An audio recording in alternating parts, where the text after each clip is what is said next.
Salam alaikum, chers frères et sœurs. Moja Allah et paix et bénédiction soient sur son prophète, ainsi que sur sa famille et ses compagnons. Nous sommes à la 10e année après la révélation, après la fin du siège injuste imposé par Quraysh aux musulmans et juste après le décès d'Abu Talib, oncle du prophète Mohammed, et de sa femme, Khadija bint Khuwaylid. Ce sont deux événements malheureux, notamment le décès d'Abu Talib, qui représente un tournant dans la transmission de l'islam. Lui qui était le premier soutien du prophète Mohammed, que le salut soit sur lui, et le rempart contre l'ignominie des Qurayshites. Le décès d'un homme d'une telle posture a multiplié la persécution des musulmans, des nouveaux convertis à leur tête, le prophète Mohammed, que le salut soit sur lui. Ils ne sont plus en mesure d'adorer Allah dans une société qurayshite de plus en plus agressive, oppressive et hostile, de plus en plus déterminée à en finir avec cette nouvelle religion qui a mis la pagaille selon eux dans leur vie paisible de faire taire toutes les voies et les velléités de transmission du message divin.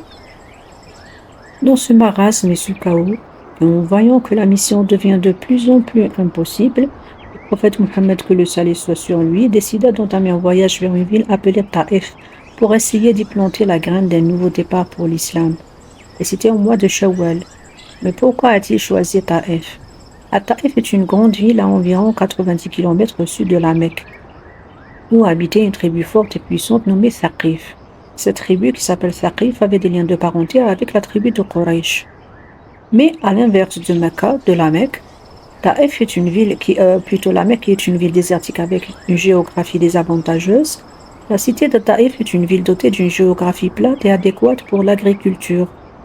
Le choix de cette ville n'est pas venu par hasard, mais suite à une analyse clairvoyante et perspicace de la part de notre prophète Mohammed, que le salut soit sur lui.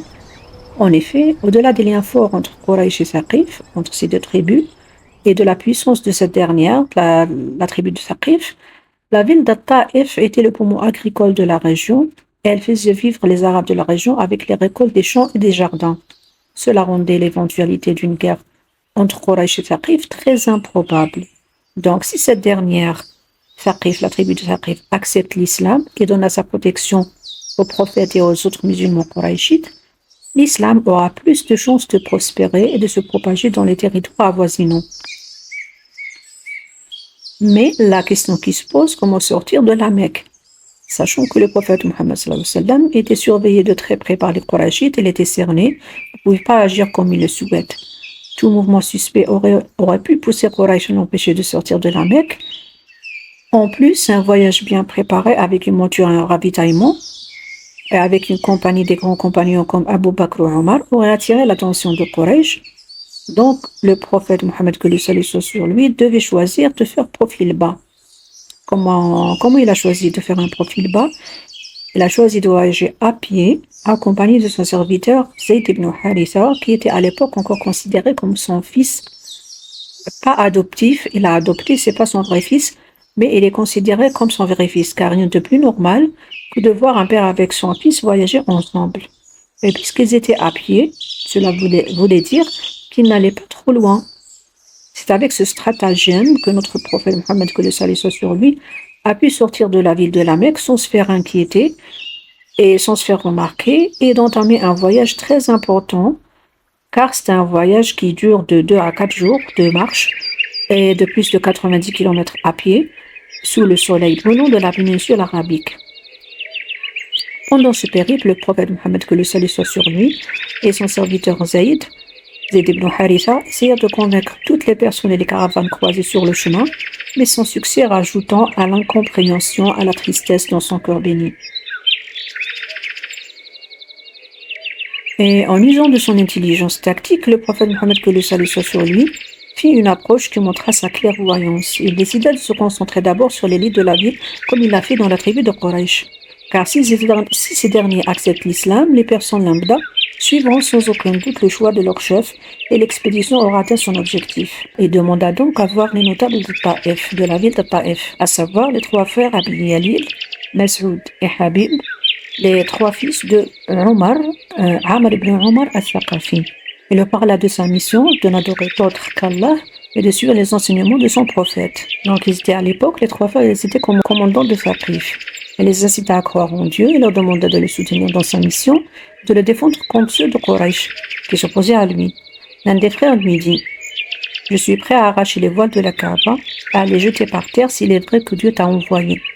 Le deuxième frère lui dit: Dieu n'a-t-il trouvé d'autres personnes que toi comme envoyé? Le troisième dit: je ne t'adresse pas la parole si tu es un envoyé de Dieu comme tu le prétends. Tu es un homme trop important pour que je puisse te répondre. Et si tu mens à Dieu, je ne dois pas non plus t'adresser la parole. Malheureusement, les choses ne se sont pas déroulées comme souhaité. Contre toute attente, les chefs de Thaqif, les trois frères, refusèrent de le suivre. Ils refusèrent même de l'écouter et l'insultèrent et l'humilièrent. Et cela attrista grandement le prophète Mohammed sallallahu alayhi wa sallam, car il avait l'espoir de les convaincre et de faire triompher enfin la religion d'Allah. Et en voyant qu'il n'aura pas gain de cause, il leur fit une dernière demande. Il leur demanda de garder la discrétion autour de cette entrevue, de peur que les informations n'arrivent rapidement à Quraysh, et que cette dernière, que Quraysh, décide de se venger de lui et des musulmans. Mais c'est tout à fait le contraire qui arriva. Dans un excès de colère, les notables de Thaqif décidèrent de sortir et d'annoncer à tout le monde ce qui vient de se passer. Donc, après le dialogue, l'envoyé de Dieu se leva pour partir. Ces notables n'en firent rien. Au contraire, ils soulevèrent leurs vauriens et leurs esclaves contre lui, et le houspillèrent à grands cris, l'insultèrent et montèrent la foule contre lui. Resta à Taïf 10 jours de plus, à essayer de convaincre personne par personne, et sur refus sur refus, humiliation après humiliation, sans flanchir ni faiblir. Les notables de Taïf donc ne tolérèrent plus la présence du prophète Mohammed, que le salut soit sur lui, dans leur cité, et ces tentatives d'aliénation des membres de leur tribu, ils décidèrent donc de le refouler en dehors de la ville. Et afin de faire cela, ils incitèrent leurs esclaves, les gamins et les rebuts de la société à l'insulter et le frapper pour les pousser à partir. Ils ont fait donc monter les habitants de la ville contre les prophètes, qui ont réagi en formant deux lignes parallèles des deux côtés de la rue où marchaient le prophète Mohammed, que le salut soit sur lui, et son fils adoptif, son serviteur Zayd, pour quitter Taïf, cette cité hostile. Donc ils marchaient sur une piste de 1-3 km. Et les rebuts de la société les insultèrent de tous les noms. Ils étaient debout sur les deux côtés de la route, en leur jetant des pierres dans un déferlement sauvage de haine. Zayd essaya tant bien que mal de protéger le prophète Mohammed, que le salut soit sur lui, mais cela n'a pu empêcher qu'il soit blessé et se mit à saigner abondamment de son visage, de sa tête, de ses pieds et de ses mains. Ils quittèrent le prophète Mohammed, que le salut soit sur lui, et son serviteur Zayd, quittèrent fortifier la cité de Taïf et trouvèrent refuge dans un enclos, un jardin qui appartenait aux deux frères Utba et Shayba, fils de Rabi'a. Donc Utba bin Rabi'a et Shayba bin Rabi'a. Et allèrent se mettre à l'ombre d'une treille de vignes. Et là-bas, les rebuts de la cité de Taïf les ont laissés tranquilles. Les deux propriétaires du verger étaient dans le jardin. Ils vinrent de leurs yeux ce que le prophète Mohammed a fait subir de la part des vauriens de Taïf. Se sentant en sécurité, le prophète fit cette prière. L'arabe: اللهم إليك أشكو ضعف قوتي وقلة حيلتي وهواني على الناس يا أرحم الراحمين أنت رب المستضعفين وأنت ربي إلى من تكلني إلى بعيد يتجهمني أم إلى عدو ملكته أمري إن لم يكن بك علي غضب فلا أبالي ولكن عافيتك هي أوسع لي أعوذ بنور وجهك الذي أشرقت له الظلمات وصلح عليه أمر الدنيا والآخرة من أن تنزل بي غضبك أو يحل علي سخطك لك العتبى حتى ترضى ولا حول ولا قوة إلا بك. Ce qu'on appelle l'invocation de Taïf, traduit comme suit: Ô Seigneur, à toi j'en plains de mon impuissance, de ma faiblesse, de mon manque de ressources et de mon insignifiance parmi les gens. Tu es le plus miséricordieux des miséricordieux. Tu es le Seigneur des faibles et tu es mon Seigneur. À qui me confieras-tu? À un étranger me regardant en fronçant les sourcils? Ou à un ennemi auquel tu as donné autorité sur moi? Si tu n'es pas en colère contre moi, alors je ne m'en soucie pas, mais ton bien-être m'est plus étendu.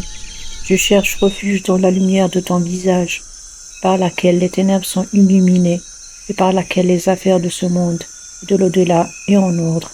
De ta colère qui s'abattra sur moi, de ta fureur qui s'abattra sur moi, c'est à toi qu'appartient la propre, jusqu'à ce que tu sois satisfait. Et il n'y a ni force ni puissance en dehors de toi. Dès que le prophète Mohammed, que le salut soit sur lui, termina son invocation, Un nuage fit son apparition et jeta son ombre sur la tête du prophète. Et c'était l'ange Gabriel qui s'est manifesté pour lui réaliser son invocation.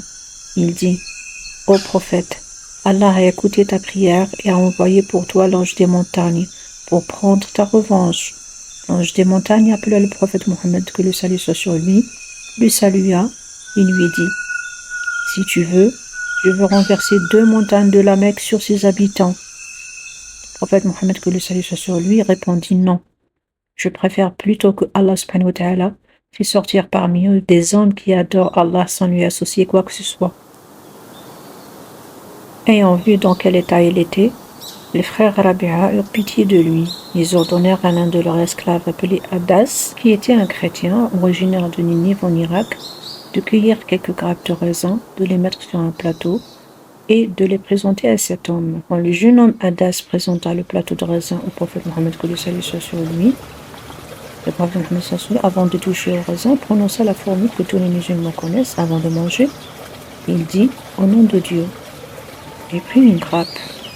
Adas le regarda et dit, « Ces paroles, les gens de ce pays ne les connaissent pas, ne les prononcent pas. » L'envoyé de Dieu lui demanda, « De quel pays es-tu » Adas, « Et quelle est ta religion » Adas répondit, « Je suis chrétien, je viens de Ninive. » Mohammed répondit, « Du pays de l'homme de Dieu, Jonas, fils de Matthieu. » Adas répondit, « Comment connais-tu Jonas, fils de Matthieu » Le prophète Mohammed, que ça sur lui, répondit, « C'est mon frère, il était prophète, et je suis prophète. » Adas se jeta alors sur l'envoyé de Dieu, il embrassa sa tête, il embrassa sa main et ses pieds, et lorsqu'il revint auprès des frères Rabi'a, il lui dit, « Malheur à toi, Adas, qu'as-tu fait?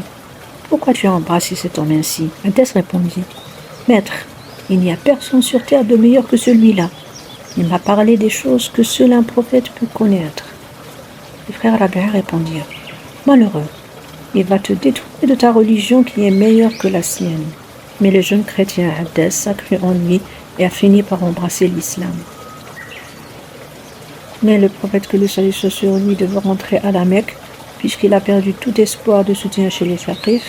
Il reprit le chemin de la Mecque, arrivé à la vallée qui s'appelle la vallée de Nakhla, entre Taïf et la Mecque, à 40 km de Taïf. Il passa la nuit là-bas pour se reposer. Il se leva ensuite au milieu de la nuit pour prier, faire la prière de la nuit et lire le Coran. À ce moment, il y avait un groupe de 7 djinns environ, on dit qu'ils sont 7, originaires de Nisibin en Turquie. Ils s'arrêtèrent près de lui pour écouter le Coran. Ils ne savaient pas, le prophète Mohammed ne savait pas jusque-là qu'ils étaient présents, jusqu'à ce que Allah lui révéla les sourates, le verset 29 jusqu'à 31. Après, Bismillahirrahmanirrahim. وَإِذْ صَرَفْنَا إِلَيْكَ نَفَرًا مِنَ الْجِنِّ يَسْتَمِعُونَ الْقُرْآنَ فَلَمَّا حَضَرُوهُ قَالُوا أَنصِتُوا فَلَمَّا قُضِيَ وَلُّوا إِلَى قَوْمِهِمْ مُنذِرِينَ قالوا يا قومنا إنا سمعنا كتابا أنزل من بعد موسى مصدقا لما بين يديه يهدي إلى الحق وإلى طريق مستقيم. Un verset de Surat Al-Ahqaf, traduit comme suit. Lorsque nous dirigeons vers toi une troupe de djinns pour qu'ils écoutent le Coran.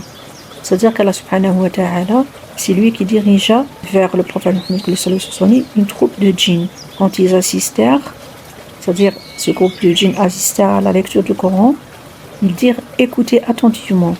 C'est-à-dire les uns disaient aux autres écoutez attentivement pour qu'ils écoutent le Coran. Falamma qadiya, c'est-à-dire quand le prophète a terminé la lecture du Coran, ils retournèrent à leur peuple en avertisseurs. Puis, quand ce fut terminé, ce groupe de djinns qui écoutèrent le Coran, ils retournèrent à leur peuple, à leur tribu de djinns comme eux, pour les avertir qu'ils ont écouté, ils ont entendu un livre qui a été descendu après Moïse. Qalu ya qawmuna, la tribu de djinns, inna sami'na kitaban unzila min ba'di Musa, puisqu'ils ne connaissent que le livre descendu sur Moïse. Et c'était la religion du judaïsme, c'est-à-dire la religion descendue sur Moïse, qui était la leur, la religion du judaïsme, confirmant ce qui l'a précédé. Le livre qui a été descendu sur le prophète Mohammed, que le salut soit sur lui, il confirme ce qui l'a précédé. Il confirme le livre de Moïse. Et il guide vers la vérité et vers un chemin droit. Musaddiqan lima bayna yadayhi, c'est-à-dire la chose qui l'a précédé, le livre qui l'a précédé, il guide vers la vérité et vers le chemin droit. Wa ila tariqin mustaqim. Nous avons dit que Allah subhanahu wa ta'ala a envoyé un groupe de djinns, c'est-à-dire ils étaient 7 ou 9, ils ont écouté le Coran, et dès que le prophète Mohammed sallallahu alayhi wa sallam eut accompli, eut terminé, ils se précipitèrent vers leur tribu pour leur annoncer qu'ils ajoutaient foi à ce qu'ils avaient entendu. Et cela dénote que la croyance au djinn, la croyance à l'invisible fait partie de la foi. Le fait qu'il ne soit pas perceptible par nos sens ne signifie pas qu'il n'existe pas. Si on prend l'exemple de l'électricité qu'on ne perçoit pas avec l'œil nu, ça ne veut pas dire qu'elle n'existe pas, elle existe bel et bien. Donc, ce groupe de djinns qui appartiennent au monde de l'invisible ont cru au prophète Mohammed sallallahu alayhi wa sallam et à son message au moment où ceux qui appartiennent au monde visible, les êtres humains, la tribu de Thaqif, n'ont pas cru en lui. Après cet épisode, le prophète Mohammed sallallahu alayhi wa sallam voulait toujours entrer à la Mecque. Il était en route d'ailleurs, mais il voulait une protection là-bas. Il voulait, dès qu'il rentre, qu'il soit protégé par quelqu'un contre les affres de Quraysh. Entre-temps, à la Mecque, Quraysh bouillonnait après avoir eu écho du voyage du prophète Mohammed à Thaqif. Ils attendaient son retour avec impatience pour lui faire voir de toutes les couleurs. Donc, comme je l'ai dit, le prophète Mohammed sallallahu alayhi wa sallam avait besoin de protection d'un notable, quelqu'un de respecté, quelqu'un qui a le pouvoir contre les dignitaires de Quraysh et qui pourrait le protéger de leur harcèlement, de leur agression. Il envoya un émissaire al-Akhnas ibn Shariq qui refusa de donner sa protection, puis il envoya à Suhayl ibn Amr qui refusa à son tour, et enfin il envoya son émissaire al-Mut'im ibn Adi qui accepta de lui offrir sa protection. Sur ce, je termine. Si vous êtes intéressé, restez à l'écoute et à la prochaine, Inch'Allah, si Dieu le veut. Au revoir.